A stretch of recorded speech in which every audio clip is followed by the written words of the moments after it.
आगे बताया है कि दुनिया का आदमी अज्ञान में, द्वैत में है और भगवान भूल गया है। जगत मिथ्या समझ के तुमको वैराग्य रखना है कि क्या मांगूं कुछ स्थिर न रहा, कि कुछ भी स्थिर रहने वाला नहीं है तो क्या मांगे। जब आप ये पहले सोच लो कि भगवान से या किसी से मैं कुछ मांगने चला, वो वस्तु हमेशा मेरे पास रहेगी ही नहीं, या तो वो वस्तु चली जाएगी या मैं ही चला जाऊंगा। मैं खुद भी स्थिर नहीं हूँ, सदा रहने वाला नहीं, और ना ही वो पदार्थ हैं जो सदा रहने वाले हैं, तो फिर क्या मांगे। तो जगत को हमें मिथ्या समझना है। मिथ्या समझेंगे तभी हमको वैराग्य भी आएगा। और सारा संसार, जितने भी लोग हैं, सब अज्ञानता में हैं। अज्ञानता के कारण द्वैत में है, दूजा भाव है उनका। उस वजह से वो भगवान को भूल गए। ज्ञान होगा तो आप भगवान को नहीं भूलोगे, अज्ञान है तभी तो भूले। तो हमें वैराग्य जगत से रखना है और अपने को ज्ञानवान बनाना है।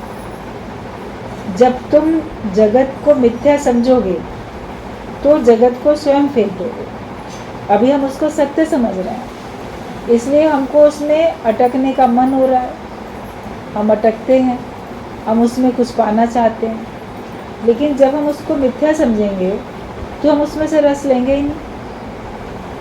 आपके पास कोई मिट्टी का आम है, सेब है, केला है, अंगूर है, मिट्टी का कोई आपको दे देता है, आपके हाथ में है, तो आपने जान लिया ना ये मिट्टी का है, तो उसको खाओगे फिर थोड़ी, उसको तो रख दोगे एक किनारे, या किसी को खेलने के लिए, बच्चे को किसी को भी दे दोगे, लेकिन उसको आप खाओगे नहीं, क्योंकि आप जानते हो भले ये दिखाई देता है ये अंगूर बड़ा सुंदर है, ये सेब बड़ा सुंदर है, अच्छा है, अनार बड़ा अच्छा है, लेकिन आपको पता है कि ये असली नहीं है, ये देखने मात्र का ही है, केवल देखने में बिल्कुल वैसे ही लग रहा है हूबहू, मगर वास्तव में इसमें सार कुछ भी नहीं है, इसमें रस कुछ भी नहीं।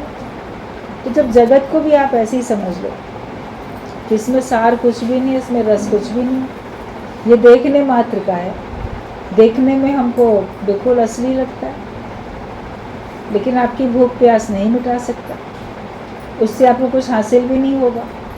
उसको तो आप किसी भी काम में, अपनी भूख प्यास मिटाने के काम में नहीं ले सकते। उसका कोई बीज ऐसा नहीं होगा जिसको डाल के आप दोबारा से पौधा बना सको, पेड़ बना सको। वो तो बस एक आँखों का भ्रम है, मन का भ्रम है, देख के मन लुभा रहा है, मगर उसमें से हमको मिलने वाला कुछ भी नहीं। तो जब हम ये समझ जाएंगे कि जगत ऐसे मिथ्या है, तो हम जगत से मन अपने आप हटा देंगे। आम में कीड़ा देख के तुम उसे फेंक देते हो, ऐसे ही जगत में दोष देख के तुम जगत को फेंक दोगे। एक तो मिथ्या समझो, दूसरे उसमें दोष दृष्टि भी रखो। वैसे तो कहा जाता है सत्संग में तुम कहीं पर भी दोष दृष्टि न रखो, लेकिन वैराग्य दिलाने के लिए ये बात गुरु को कहनी पड़ती है कि जगत में, माया के सुखों में, उनमें सब में तुम दोष दृष्टि रखोगे तब तुम उसको छोड़ पाओगे। वो अच्छा है फिर मैंने छोड़ दिया तो असली त्याग नहीं है। मन बार बार जाएगा, था तो बड़ा अच्छा, लेकिन अब मैंने ज्ञान के कारण से, भगवान पाने की वजह से, गुरु के कहने से छोड़ दिया। लेकिन जब उसमें दोष दृष्टि आपकी होगी, जैसे आम बड़ा सुंदर है, ये तो मुझे खाना है, आप पूरा लेके बैठ गए, लेकिन जब आपने आम को काटा उसको, तो आपने अंदर उसमें कीड़ा अपनी आँख से देख लिया, कीड़ा चल रहा है आम के अंदर। उसके बाद तो उसको जल्दी से फेंक दोगे ना, कीड़ा देखने के बाद तो नहीं खाओगे। कोई बोलेगा इतना अच्छा आम था क्यों फेंक दिया, बोले था तो बहुत अच्छा, लेकिन उसमें कीड़े थे, कीड़ा दिख गया था इसलिए हमने उसको फेंक दिया, अब हमारे खाने के मतलब का नहीं है।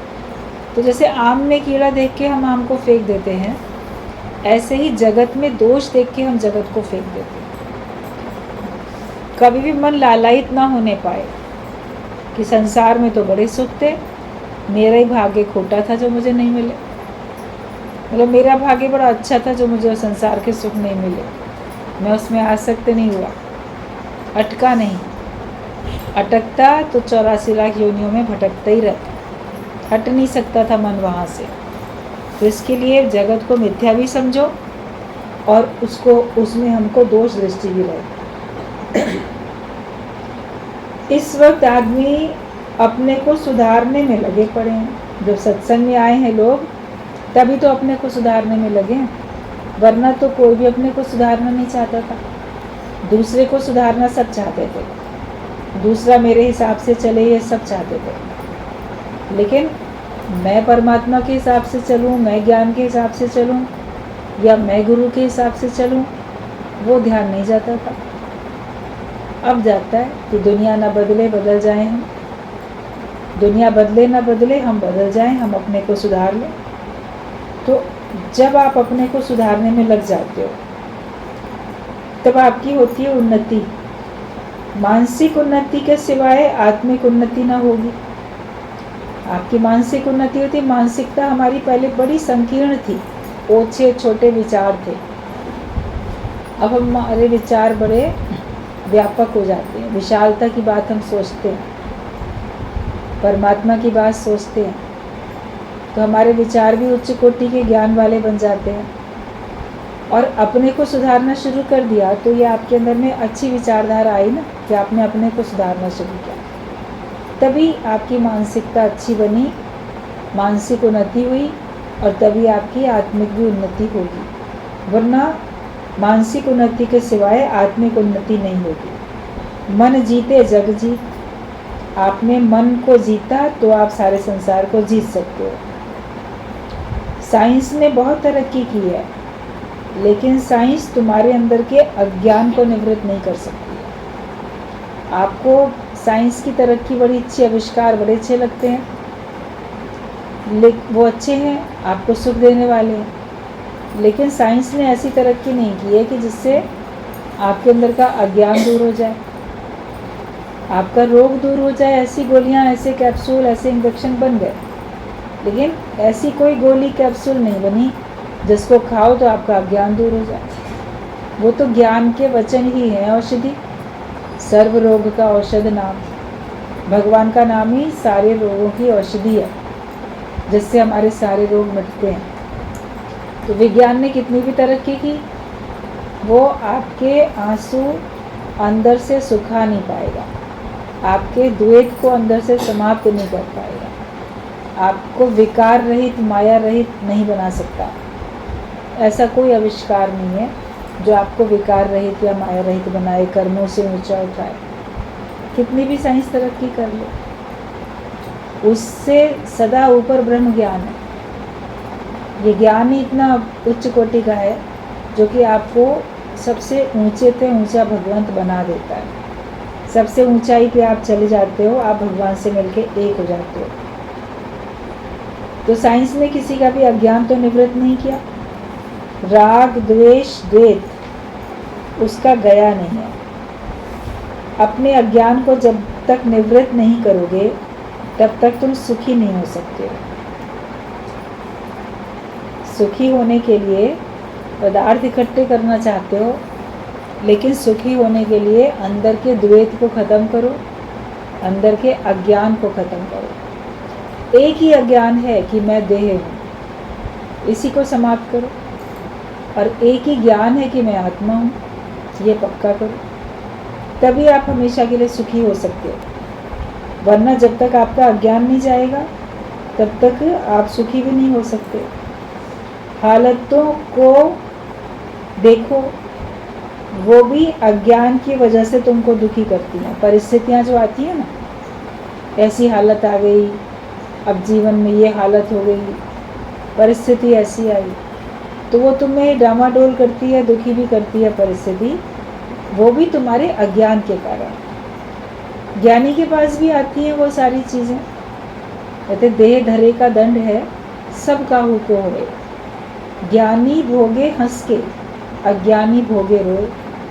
जो अज्ञानी व्यक्ति है वो तो उसको रो रो के भोगेगा, हाय हाय करके सहना तो उसको भी पड़ेगा। ज्ञानवान के सामने भी परिस्थिति आएगी, उसको भी भोगना सहना पड़ेगा। लेकिन वो शिकवा शिकायत करके नहीं, हाय हाय करके नहीं, वो उसमें भगवान के गीत गाते हुए, भगवान के शुक्राने गाते हुए हंस के उसको बोलता है, और हंस कर ही सुलझ जाती है उलझन कभी कभी। बड़ी से बड़ी समस्या हो, बड़ी से बड़ी उलझन हो, परेशानी हो, दुख हो, मन को अगर आपने अपने स्थिर रखा है, भगवान में विश्वास रखा, उसमें भी आपने शुक्राने गाए, उसमें भी आपने सुख ढूंढ लिया, तो वो दुख आपके लिए कहाँ है। कोई भी परिस्थिति आपको दुखी कभी कर नहीं सकती है। तो हम कैसी भी हालतें आती हैं, लेकिन अज्ञान के कारण ही तुम उसमें दुखी होते हो। लेकिन आज देखो कि पहले तुम दुखी थे, लेकिन आज तुम सुखी हो गए। वही परिस्थितियाँ हैं, गुरु ने तुम्हारे घर वालों को भी नहीं बदल दिया, तुम्हारी गरीबी नहीं दूर कर दी, तुम्हारी बीमारी दूर नहीं कर दी, या जो भी तुम्हारे घर में तन में मन में जो भी समस्याएं थीं, अभी वो समस्याएं तो अपनी जगह पे वैसे ही हैं, लेकिन उन्हीं में पहले आप अपने को दुखी महसूस करते थे, उन्हीं में अपने को सुखी महसूस करते। विचार बदले ना, विचार बदलने से आपका जीवन ही बदल गया। तो केवल गुरु हमको ज्ञान दे देता है, ब्रह्म ज्ञान। उस वजह से हमारी बाहर से परिस्थिति वैसे ही दिखती है, मगर उसमें पहले हम परेशान थे, मेरे पास ये नहीं है, मेरे पास वो नहीं है, कमी याद कर कर के रोते रहते थे, शिकवे शिकायत करते थे। आज बोलोगे बहुत है, सब कुछ है और बहुत है, सारा विश्व मेरा है, सारा संसार मेरा है, और संसार को बनाने वाला भगवान मेरा है। तो फिर मुझे किस बात की कमी है? मेरी ज़िंदगी में तू है, मुझे और क्या कमी है? मेरे पास कोई कमी है क्या? जिसके जीवन में भगवान है उसको कोई कमी नहीं रहती है। तो इसलिए हालत अब पहले जैसी है भी, मगर पहले तुम दुखी थे और आज तुम सुखी हो जाते हो। माया का विचार तुम हटाओगे, संतोष लेके आओगे तो सुखी हो जाओगे। माया के जो विचार हैं तुम्हारे अंदर में उठते रहते हैं, उनको तुम हटाते जाओ। मनन करो तो परमात्मा का करो। मन में विचार भगवान के चलने चाहिए, संसार के क्यों चलें, माया के क्यों चलें।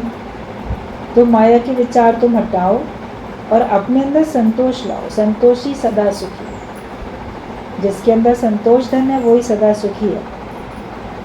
जगत को सत्य करके अगर छोड़ोगे तो उसमें राग की निवृत्ति नहीं होगी।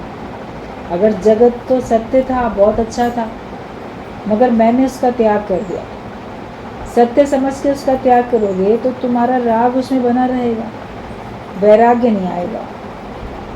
जिसमें वैर भी ना हो, जिसमें राग भी ना हो, वो स्थिति आपके मन की जब होती है तब आपका वैराग्य पक्का होता है। कहीं वैर है, उस वजह से आप किसी से नाता तोड़ देते हो, कहीं राग है, लेकिन मैंने किसी के कहने से उससे मन हटा लिया, मगर राग तो बना रहा। तो सच्चा वैराग्य फिर नहीं है। सच्चे वैरागी बनो कि जगत में ना राग रखो, ना जगत में हम द्वेष रखें। सत्य करके अगर जगत को छोड़ेंगे तो उसमें से राग की हमारी निवृत्ति नहीं होगी।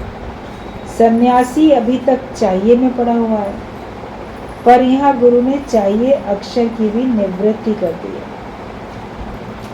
जैसे मंदिर के देवता से क्या पूछते हैं कि ये चीज़ तुमको चाहिए, भोग लगाऊं कि ना लगाऊं। मंदिर में तो जाके देवता से नहीं पूछते हो, भगवान तुम्हें चाहिए, तुम्हें दें। भगवान को तो तुम अपनी भावना से अर्पण करते हो, और ये चाहते हो तुम इसको स्वीकार कर लो, तुम इसको ले लो, जरा सा भी ले लो, मगर एक कण भी ले लो, लेकिन भगवान तुम ले लो। तो तुम अपने आप को ऐसा भगवान बनाओ। भगवान को तो कुछ भी नहीं चाहिए। भगवान थोड़ी सोचता है ये फलाना आए मेरे से पूछे, वो तो अपने आप में भरपूर है भगवान। तो तुम अपने आप में भरपूर भगवान बन जाओ। तुम्हें अंदर में ये बिल्कुल ना विचार उठे कि मुझे कोई पूछे, मुझे कोई कहे, मुझे पूछे, मुझे कुछ दे, मेरा हाल पूछे कोई, मेरी समस्या का समाधान करे, समझे। ये भी चाह नहीं रखो किसी से, क्योंकि चाह किसी भी प्रकार की होगी वो हमको कष्ट में लेके आएगी। तो जैसे भगवान से नहीं पूछते हैं ये चीज़ चाहिए, ये भोग लगाऊं, ऐसे ही हर एक भगवान है, उनके सामने प्रसाद रखो पर उनसे पूछो नहीं कि क्या ये चाहिए। लोग बाग जब घर में घर वाले भी खाते हैं या कोई मेहमान आता है उसको भोजन कराते हैं तो पूछते हैं ये चाहिए और रोटी चाहिए और सब्जी दाल चाहिए, ये आदत होती है लोगों की। मगर गुरु ने सबकी ये आदत ख़त्म कराई है, और अगर तुम लोग की आदत अभी तक ख़त्म नहीं हुई है तो आज से ख़त्म करो। पूछो नहीं तुम्हें ये चाहिए क्या दूँ, ऐसा नहीं पूछो। आपका मन है देने का, आप सामने रखो, ये ले लीजिए या ये लीजिए, ऐसे बोलो ना। चाहिए क्यों पूछते हो? उसका मन होगा तो वो ले लेगा, बोलेगा हाँ ठीक है रखो दे दो।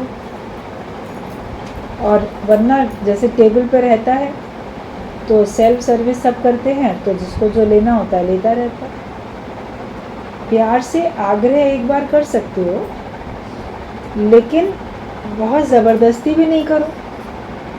अरे लो और लो और लो, कभी इसी बात में लोग बड़ा प्रेम समझते हैं। तो अत्यधिक आग्रह भी नहीं करना है किसी को खाने पीने के मामले में। प्यार से आपने आग्रह किया वो एक अलग बात है, लेकिन जिद करके उसकी थाली में डालो नहीं। और ना पूछो किसी से बहुत, तुम्हें चाहिए क्या, आपको ये चाहिए, आपको ये दूँ, ऐसे पूछने आते हैं। तो ऐसे कोई कैसे बोले कि चाहिए? अज्ञानी ही पूछेगा और अज्ञानी जवाब देगा, ज्ञानवान ना पूछेगा ना ज्ञानवान जवाब देगा। भगवान थोड़ी कहता है हाँ मुझे चाहिए तो मुझे दो। तो अपने भगवान पने में रहो। अगर तुम बैठे हो कोई चीज़ स्वीकार करने, और अगर तुम देने के लिए बैठे हो कहीं पे, तो सबको भगवान की मूर्ति समझ के उस प्यार से आप भक्ति भावना से आप भोग लगाने के लिए दो। चाहिए शब्द तो काट ही दो, पानी चाहिए, चाय चाहिए, रोटी चाहिए, ऐसे चाहना में किसी को डालो नहीं। गुरुजी इस बात के लिए सबकी आदत बहुत दूर करते थे कि तुम लोग की शुरू से अजीब अजीब आदतें बनी पड़ी। कई घरों में तो ऐसा होता है, पहले ही पूछेंगे खाना बनाने से पहले तुम कितनी रोटी खाओगे, नाश्ते में पराठे में तो तुम कितने पराठे खाओगे। लोगों की आदत है कि खाने से पहले ही पूछ रहे हैं, उतना ही आटा गूंदूँ उतना ही रोटी बनाऊँ। अब मेहमान कोई आया है तो उससे भी पूछोगे, घर वालों से तो पूछते ही हो, और कोई आया उससे एकदम पूछोगे, अगला बेचारा क्या बोलेगा, मैं कितनी रोटी खाऊंगा, मैं कितना पराठा खाऊंगा, मैं कितनी पूरी खाऊंगा। ऐसे पूछना कितना गलत है, मगर आदत बनी है कि नहीं वो ज़्यादा बनेगा ना तो व्यर्थ जाएगा, इसलिए हम उतना ही बनाएंगे और सब इकट्ठे बैठ के खाएंगे, इसलिए सबके लिए गिन गिन के बना के रख देते हैं। अब मान लो आपने पूछ के, उसने कहा मान लो उसको भूख 4 की होगी, बोलेगा 4 बोलूँगा तो कोई क्या सोचेगा, 3 बोलने में 3 तिगाड़ा अजीब लगता है, बोला कि सर 2 रोटी खा लेंगे। वैसे भी कहावत है कि 2 रोटी और 2 धोती उसमें तुम्हारा गुजारा चलेगा, मगर 2 रोटी कहने की बात होती है ना। तो मान लो खाते समय उसको और भूख लगने लगी, तो आपका रोटी पराठे का साइज़ बड़ा छोटा बड़ा हल्का है, तो क्या करेगा अगला व्यक्ति। तो आप पहले क्यों पूछते हो? अगर 2-4 एक्स्ट्रा बन भी जाए तो उसमें क्या दिक्कत है, मगर एक रोटी भी फालतू आलसी व्यक्ति बनाना नहीं चाहता, या कंजूसी की वजह से बनाना नहीं चाहता, और गाय कुत्ते को तो देना ही नहीं चाहता बिल्कुल भी। वो भी सड़कों पे फिर कूड़ा खा के गुजारा करते हैं, क्योंकि उनको खाना मिलता ही नहीं। जो ये पालतू पशु हैं, गाय है, कुत्ता है, जो सड़क पे घूम रहे हैं, तो उनको भी कोई नहीं देता है। जंगल कटते चले जा रहे हैं, जंगली पशुओं को भी उनका आहार नहीं मिलता, वो शिकार की तलाश में फिर बस्ती में चले आते हैं। फिर किसी की पालतू बकरियां मारेंगे, किन्हीं के घर पक्के नहीं है, गेट ही नहीं है, दरवाजे ही नहीं है, तो किसी के बच्चे को उठा के ले जाएंगे। अब भूखे हैं वो क्या करें, वो तो उनका तो भोजन ही मांसाहारी पशु हैं वो तो। और जंगल सब काट दिए, वहाँ अपने घर बना लिए, तो उनके घर तुम लोगों ने ख़त्म कर दिए। वो कहाँ जाएं? वो अपने बच्चों का कैसे पेट भरेंगे? वो लोग भी तो अपना पेट भरेंगे ना, और अपने भी, उनका भी परिवार होता है, उनके भी बच्चे होते। तो हर एक अपने अपने लिए अपने भूख के हिसाब से शिकार करता है या मनुष्य अपना बनाता है। लेकिन मनुष्य को देने का अधिकार भगवान ने बताया है कि वो और एक्स्ट्रा बना सकता है ना। 1-2 रोटी अगर ज़्यादा बन जाती है तो आप उसको गरम करके दोबारा शाम में खा सको, या बाहर किसी गाय कुत्ते को दे सको। कभी इतना भी उदारता हो कि अचानक कोई आ जाए तो आपके पास बना रखा है तो आप दे सको। पहले ज़माने में तो अतिथि ऐसे ही आते थे बिना अतिथि के, मोबाइल होते नहीं थे, फ़ोन होते नहीं थे, चिट्ठी लिखे तो बहुत दिनों में चिट्ठी पहुंचेगी। तो कभी ऐसे भी आते थे, अचानक आप देखते थे कोई मेहमान आया। और पुराने ज़माने में अंगीठी जलती थी, चूल्हा जलता था, तो फिर किसी के आने पे दोबारा अंगीठी चूल्हा जलाओगे तो टाइम लगता था, तो थोड़ा ज़्यादा ही बनता था कि ठीक है, अगर कोई मान लो खाते समय आ जाएगा, खाने के टाइम आ जाएगा तो उसको पूछ लेंगे। हम अपने घर में बचपन में देखते थे कि उस समय गैस का भी नहीं वो हुआ था आविष्कार, चूल्हा अंगीठी या स्टोव वगैरह जलते थे। तो जब मम्मी चाय बनाती थी तो 1 कप एक्स्ट्रा बनाती थी, और 1 कप एक्स्ट्रा बनी है, लेकिन कभी कोई चाय पीते समय आ जाएगा तो उसको कम से कम दे सकते हैं ना। और जब कोई नहीं आया तो वो आराम से 2 कप पीती थी। वो हम 2 कप पीते हैं, लेकिन 1 कप इसीलिए एक्स्ट्रा बनाते हैं, वरना बाद में फिर दोबारा से पीते समय कोई आ जाए तो क्या हो। एक उनके माता पिता ने बचपन से जैसे भी आदत डाली होगी, शिक्षा, आजकल के बच्चों को जैसी शिक्षा मिली है वो वैसे ही करते हैं।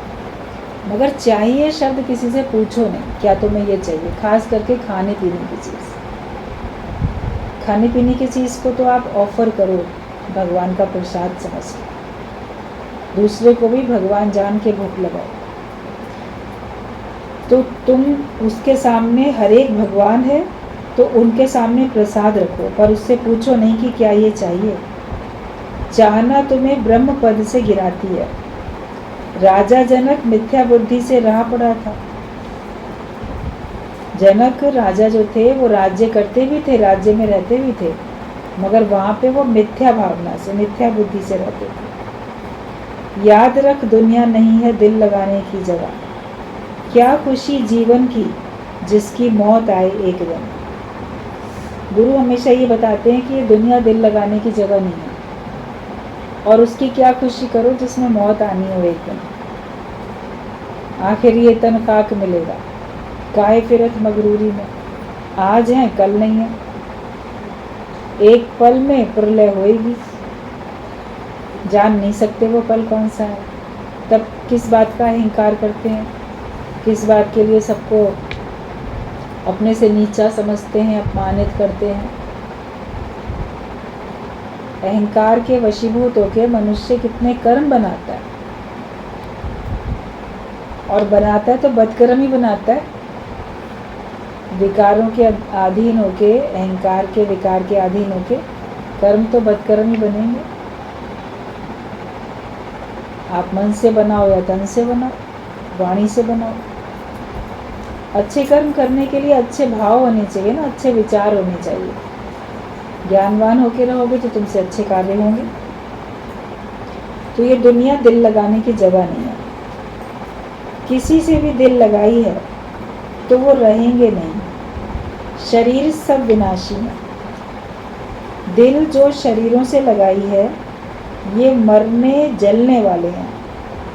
किसी भी शरीर से मोह न रखो, पर सबके अंदर जो भगवान है उससे प्रीत करो, फिर तेरा कुछ है ही नहीं, न फिर कुछ भी नहीं है तुम्हारा। जो सबके अंदर ज्योत परमात्मा की है, तुम्हारा उससे प्रेम हो जाए। किसी नाम रूप से, किसी शरीर से दिल लगाने की तुम्हें आवश्यकता नहीं है। अगर आप मन अटकाओगे किसी देह में तो तुम्हें दुख उठाना पड़ेगा। और तुम्हें जन्म मरण के चक्कर में जाना पड़ेगा। इसीलिए बोला गया नाम रूप नाश है, ब्रह्म का प्रकाश है। सब नाम रूप का नाश हो जाए, हर तरफ एक भगवान ही भगवान रह जाए। उस परमात्मा से प्रीत करो।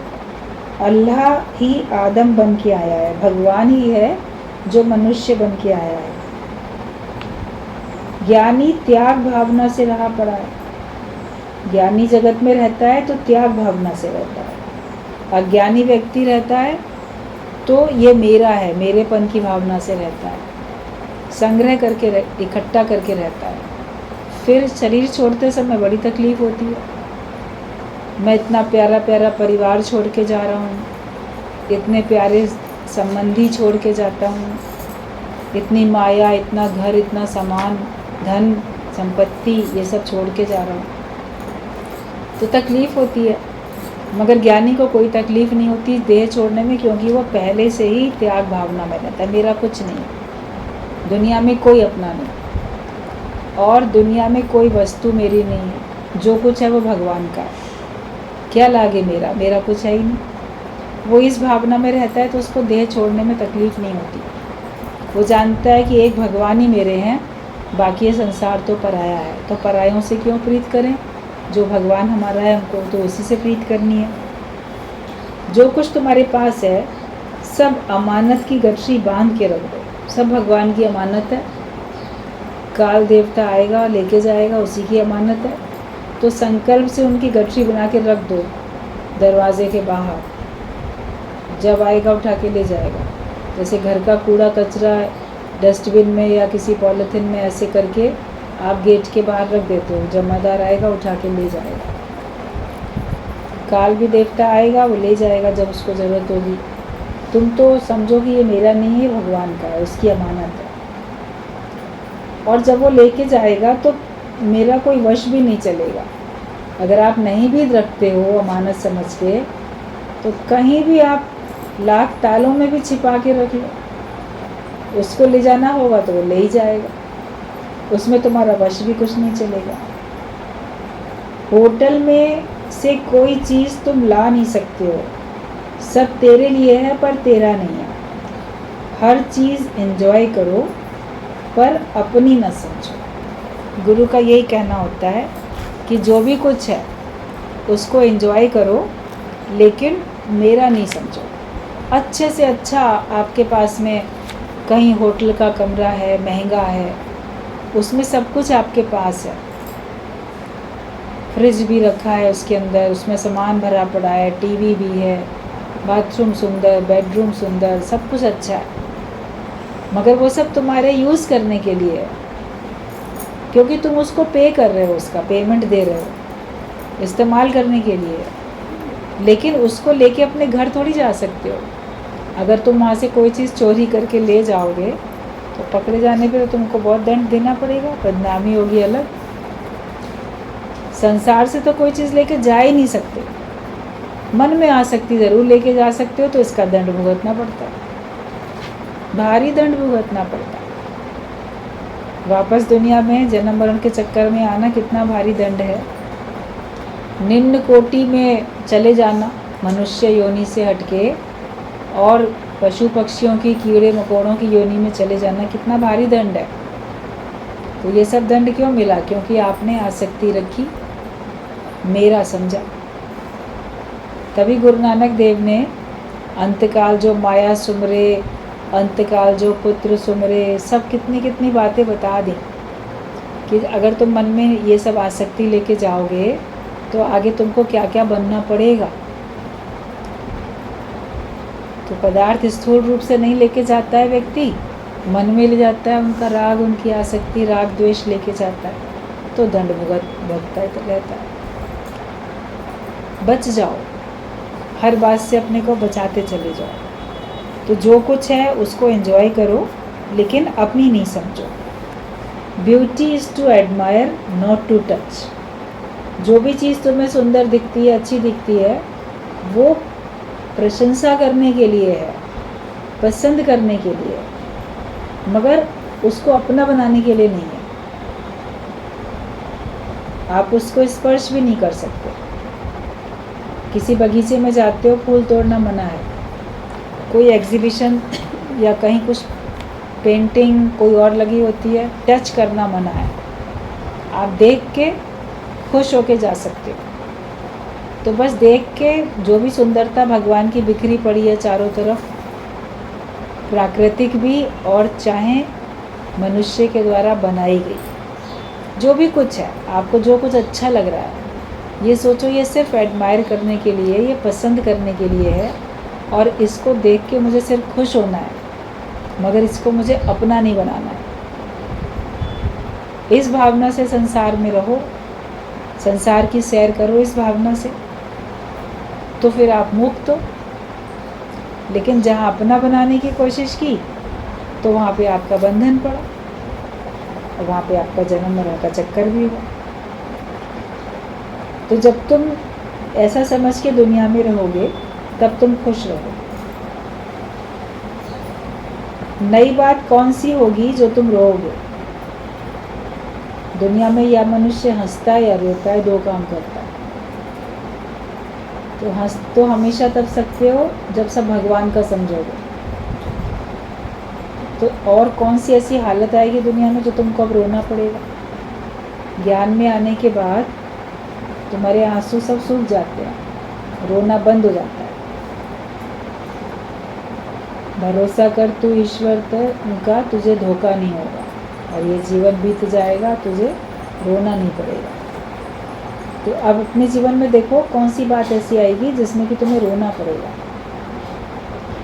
याद अपने पे कर लेना, चेकिंग कर लेना कौन कौन सी हालत ऐसी आ सकती है जिसके आने पे मेरे आंखों में आंसू आएंगे। उसके लिए अपने को ज्ञानवान बना के प्रिपेयर करो। जब सब कुछ भगवान का समझेंगे, सब कुछ भगवान की मर्जी से हो रहा है ये समझेंगे, तो आपका रोना भी ख़त्म हो जाएगा, शिकवा शिकायत करना भी ख़त्म हो जाएगा। तो ऐसी कौन सी नई बात होगी जो तुम रोओगे? वो जो बात होगी इसमें रोएंगे, तो क्या वो अकेले तुम्हारे साथ ही होगी? उससे पहले कई लोग के साथ नहीं हो गई? तुम्हारे अतिरिक्त भी तो कितने लोगों के साथ होती रहेगी वही घटना, वही बात। तो कोई नई बात तो है नहीं जो रोना पड़े। और है सब हुक्म, है सब हिसाब किताब, तो उसमें रोना कैसा? और रोने से वो बदल भी नहीं जाएगी। तुम्हारे रोने से वो परिस्थिति जो तुम्हारे सामने भगवान को भेजनी है वो रोक भी नहीं देगा। गुरु ज्ञान का कवर तुमको लगा के देता है कि तुमको असर नहीं होगा उसमें। परिस्थिति आएंगी वो तुमको बेअसर करके चली जाएंगी। Take everything easy. जो भी समस्या, जो भी बात सामने आती है उसको बड़े सहज ढंग से लो, असहज ना हो जाओ उसमें। जैसे हम सब एडजस्ट हैं वैसे तुम भी हो जाओ। वे गुरु कैसे एडजस्ट करके रहता है, भगवान कैसे एडजस्ट करते हैं, ब्रह्मज्ञानी कैसे एडजस्ट करते हैं, या सत्संग में सब लोग आपस में अगर प्रेम करते हैं तो कैसे एडजस्ट होकर रहते हैं। जहाँ प्रेम होता है थोड़ी जगह में भी सब अरे यहाँ बैठ जाओ, इतनी जगह में तुम भी बैठ सकते हो, तुम भी बैठ सकते हो, एडजस्ट कर लेते हैं ना। कम चीज़ है खाने के लिए तो उसमें भी एडजस्ट कर लेते हैं, नहीं नहीं ठीक है इतना इतना काफ़ी है, सब मिलजुल के बांट के खा लेते हैं। तो कैसी, जब प्यार है तो आप सब जैसे एडजस्ट कर लेते हो। तो ऐसे ही हर समय हर जगह पे एडजस्ट करके बैठो। जो जैसे गुरु सबको एडजस्ट करके बैठा है वैसे तुम भी हो जाओ। हम तो सबको छोटा बच्चा समझते हैं, और मन ही सबका छोटा बच्चा है। बड़ी एज में विकार और भी ज़्यादा हैं। सभी हमारे बच्चे हैं, तो हम किसी से विक्षेप में नहीं आते। ना तो बाहर से किसी से विक्षेप में गुरु आता है, क्योंकि वो समझता है ये सब हमारे ही बच्चे हैं। जब तुम्हारे छोटे बच्चे हो तो तुम उनके साथ फिर भी एडजस्ट करते हो ना, उनको सिखा पढ़ा लेते हो, बात अलग है, लेकिन फिर भी निभाते हो ना। तो गुरु भी हम सब लोग के साथ निभाता है, एडजस्ट करता है, और वही जानता है कि सबका मन ही छोटा बच्चा है। जो मन है जो खेल करता है, तो वो हमारे मन को ही ठीक करने में ज्ञान गुरु देते रहते हैं। जितना बड़े बनोगे तो उतना तुम्हारे अंदर विकार और ज़्यादा आएंगे। इस मन बच्चे को प्यार से समझाते रहते हैं। तुम भी अपने मन बच्चे को प्यार से समझाते रहो। सच्चा ज्ञान है जिसमें तुम ही खो जाओ, तेरी खुद ही खलास हो जाए।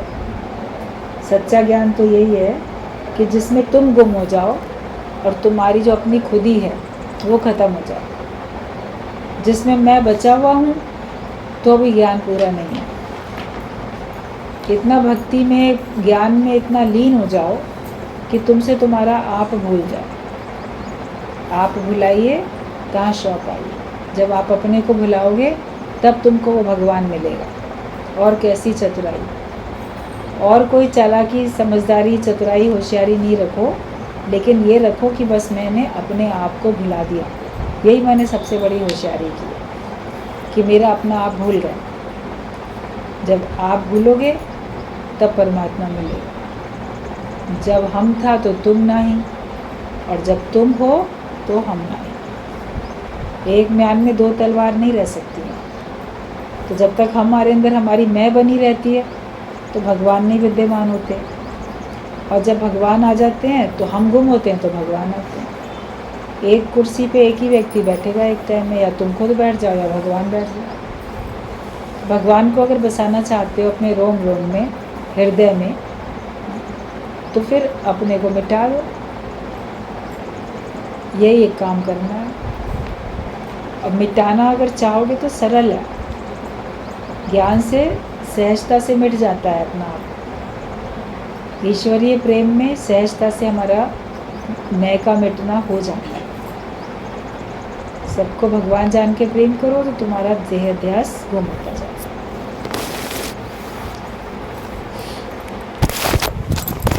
आगे जो पद में